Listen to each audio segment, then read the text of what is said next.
भाइयों, दोस्तों और साथियों, आप सबके बीच मैं एक कहानी सुनाने और दिखाने जा रही हूँ। अतः आप सब इस वीडियो को पूरा जरूर देखें और अच्छा लगे तो वीडियो को लाइक, शेयर और अपने इस YouTube चैनल को सब्सक्राइब जरूर करें। एक गांव में नमक का व्यापारी रहता था। उसके पास एक गधा था। व्यापारी रोज अपने गोदाम से दुकान तक नमक ले जाने के लिए गधे का इस्तेमाल किया करता था।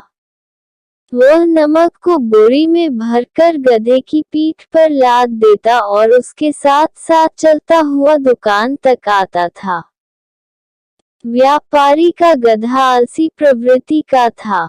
काम से बचने के लिए वह नित नए उपाय सोचता रहता था। गोदाम से दुकान तक के रास्ते में एक नदी पड़ती थी, जिस पर एक छोटा पुल बना हुआ है। एक दिन नदी पर बने पुल पर चलते समय अचानक गधे का पैर फिसला और वह नदी में जा गिरा। नदी के पानी से नमक की बोरी भीग गई। जब तक व्यापारी ने गधे को पानी से निकाला, तब तक बोरी में भरा बहुत सारा नमक घुल चुका था।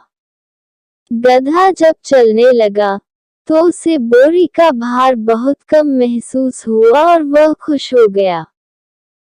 उसने सोचा कि अपने ऊपर लदा बोझ हल्का करने का ये बहुत बढ़िया तरीका है। अगले दिन वह जानबूझकर नदी में गिर पड़ा। नमक पानी में घुल जाने से बोरी का वजन फिर कम हो गया। उसके बाद से वह हर रोज ऐसा ही करने लगा।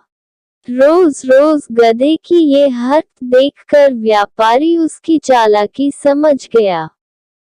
उसने गधे को सबक सिखाने का फैसला कर लिया और अगले दिन बोरी में नमक के स्थान पर रुई भरकर गधे की पीठ पर लाद दिया। रुई हल्की थी। इसके बाद भी आलसी गधे ने सोचा कि क्यों न रोज की तरह नदी के पानी में गिरकर इस वजन को और कम कर लिया जाए। इसलिए वह जानबूझकर नदी में गिर पड़ा। लेकिन इस बार बोरी में नमक नहीं बल्कि रुई थी। पानी में भीगकर रुई का वजन कई गुना बढ़ गया। गधा जब उठकर चलने को हुआ, तो इतने भारी बोझ से उसका बुरा हाल हो गया। उस दिन के बाद से उसने कभी आलस न करने का निर्णय किया। सीख 1. आलस का फल कभी न कभी मिल ही जाता है। 2. एक ही उपाय हर बार कारगर सिद्ध नहीं होता।